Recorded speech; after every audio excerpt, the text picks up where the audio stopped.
Ẹ̀yin èèyàn ilé ẹ káàbọ̀ sí Mashola Gist TV o. Ẹ kú ọjọ́ ìní, ọjọ́ ìsinmi.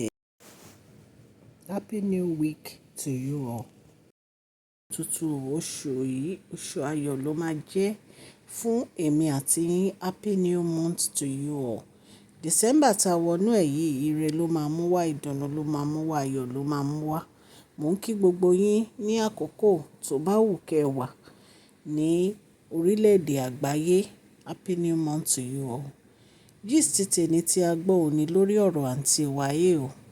Wọ́n ní wọ́n pariwo sí kábíyèsí pé àwọn fẹ́ mọ ààyè àwọn àti ààyè ọmọ àwọn ní inú ààfin bàbá Erin ńlá.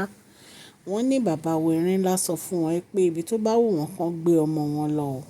Wọ́n bá gbé ọmọ wọn lọ sínú moon pé nítorí wàhálà àǹtí wáyé, wàhálà wọn ti pọ̀ jù. Wọ́n ní double prince ní ọmọ àwọn pé nítorí ìdí èyí ó yẹ kí bàbá Erin ńlá kan fún ọmọ àwọn ní ipò, iyì, owó, ọlá, gbogbo nǹkan tó bá tọ́ sí ọmọ àwọn, gbogbo ẹ̀ làwọn fẹ́ gbà. Wọ́n ní àwọn ò ní sùúrù mọ́ pé àwọn ti dákẹ́ pé kábíyèsí ò gbé ìgbésẹ̀ kankan pé torí ìdí èyí ni àwọn fi ń pariwo síta pé àwọn fẹ́ gba ipò fún ọmọ àwọn. Àwọn dẹ̀ fẹ́ gba ẹ̀tọ́ ọmọ àwọn pé ibi tí ààyè àwọn bá wà, àwọn fẹ́ mọ̀ kí kábíyèsí ṣe kíákíá kan dá wọn lóhùn. Ẹ̀yin èèyàn lé nǹkan tá a gbọ́ nìyẹn allegedly o. Tọ́ní àǹtí wáyé sọ. Wọ́n ní bàbá Erin ńlá, wọ́n ní wọ́n blast gbogbo àwọn family wọn pé kí wọ́n kó bó ṣe ń ṣe wọ́n kúrò níwájú àwọn. Pé ṣé àwọn nìkan náà kọ́kọ́ máa bímọ ni. Wọ́n ní ipò tí àǹtí wáyé ń sọ, wọ́n ní wọ́n ń tanra wọn ni o. Wọ́n ní torí pé ó ní èèyàn tí wọ́n bá nínú ààfin àwọn kó tó di pé wọ́n wọ ààfin àwọn gẹ́gẹ́ bí ìyàwó. Pé so gbogbo nǹkan tí wọ́n ń sọ yẹn ọ̀rọ̀ orí ahọ́n lásán ni. Pé àwọn ò ní ẹni nǹkan kan tí àwọn fẹ́ fún àǹtí wáyé ju nǹkan tó ti ń gbà tẹ́lẹ̀ lọ. Pé ọmọ tán bí ọmọ àwọn ni, àwọn ò ní kì í ṣe ọmọ àwọn. Àrẹ̀mọ ni, àwọn ò ní kì í ṣe àrẹ̀mọ. Pé ṣùgbọ́n káǹtí wáyé wá máa ní double prince lọ́mọ àwọn o, double prince lọ́mọ àwọn. Wọ́n ní ìyẹn làwọn ò fẹ́ gbọ́. Wọ́n ní torí gbogbo àwọn ọmọ tí àwọn bí, wọ́n ní ọmọ ọba ni gbogbo wọn. Pé ṣùgbọ́n kí wọ́n máa ní double prince every time.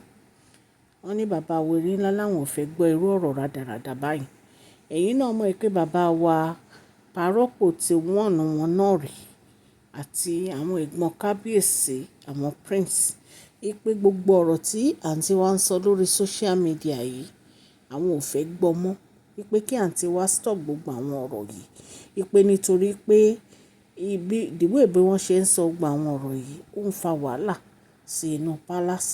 Torí àwọn tó ti bímọ náà, ẹ̀mẹ̀pà àǹtí wa fashion náà ti bímọ ọkùnrin. Pé ṣé wọ́n rò pé ọmọ táwọn tó ti bímọ sí inú ààfin bàbá wa Erin ńlá bí, pé ṣé wọn kì í ṣe ọmọ ni. Pé kí wá lóde tó yẹ pé àǹtí wa máa pariwo ọmọ òun double prince ni o. Pé ọ̀rọ̀ yẹn àwọn ò fẹ́ gbọ́ ọ̀rọ̀ double prince yẹn. Wọ́n ní ọ̀rọ̀ yìí wọ́n ló ń bí bàbá wa Erin ńlá nínú pẹ̀lú ọ̀rọ̀ double prince táǹtí wa ń sọ yìí. Ẹ̀yin èèyàn lé, àfikọ́lọ́ máa ṣàánú wa o. Àǹtí wa lóyún, wọ́n bímọ láyọ̀. Ṣùgbọ́n látìgbà tí wọ́n ti bímọ wọn ò ní fọkànbalẹ̀. Ìdè olórogún wàhálà ni. Ìtorí ẹ̀ ni wọ́n fi máa ń sọ wípé ó dáa kí obìnrin kan fẹ́ ọkùnrin tó bá nífẹ̀ẹ́. Ẹ wo relationship kábíyèsí àti Queen Naomi. Ẹ wò, ẹ̀yin èèyàn jẹ́ ká fi ara balẹ̀ ká fi wò. Inú ọlá ńlá àti inú iyì ni Queen Naomi wà nítorí pé Queen Naomi ò gbọ́kọ lọ́kọ. Queen Naomi fẹ́ kábíyèsí nítorí pé wọ́n nífẹ̀ẹ́ kábíyèsí ni. Ẹ wo ìgbà tí kábíyèsí fẹ́ Queen Naomi. ẹ wo ìgbà yẹn. Kí ni Queen Naomi kí ni wọ́n ń lé ńgbà yẹn? Ṣé Queen Naomi kí à ń pa owó ni? Ṣebí wọ́n ń wàásù ìyìn rere Ọlọ́run ni? Up till now wọ́n dẹ̀ ṣì ń wàásù ìyìn rere Ọlọ́run ni. Ibi tẹ́ ẹ ti máa rí pé kábíyèsí mọ ẹni tó nífẹ̀ẹ́ wọn dénúdénú nìyẹn. Ẹ rí pé every time ni bàbá wa Erin ńlá máa ní àwọn ò lè fi Queen Naomi sílẹ̀ o. Àwọn ò lè fi Queen Naomi sílẹ̀. Ìyàwó àwọn ni, destiny wife àwọn ni. Nítorí pé wọ́n mọ̀ pé Queen Naomi ò bá nǹkan kan wá sínú palace yẹn ju ìfẹ́ lọ. Ṣùgbọ́n àwọn àǹtí wa gbogbo yìí, ẹ̀rí tó ti ń sọ pé double prince lọ́mọ àwọn. Àwọn fẹ́ gba ilé, àwọn fẹ́ gba ipò, àwọn fẹ́ gba. Recently la gbọ́ pé wọ́n lọ mú post street kan tó lọ wú. Wọ́n ní wọ́n kọ orúkọ street fún ọmọ wọn, wọ́n gbé síbẹ̀. Wọ́n ní bàbá wa Erin ńlá command àwọn security wọn pé kí wọ́n lọ wú padà ni. Kí ló dé? Kí ló dé tẹ̀ ń lé ọlá tó jẹ́ pé gbogbo wa máa fi sílẹ̀ sáyé lọ ni? Kò séèyàn kankan tó mú nǹkan kan wá. Ìhòòhò la wá, a dẹ̀ máa lọ bẹ́ẹ̀ ni. Ilé ayé ilé asán ni.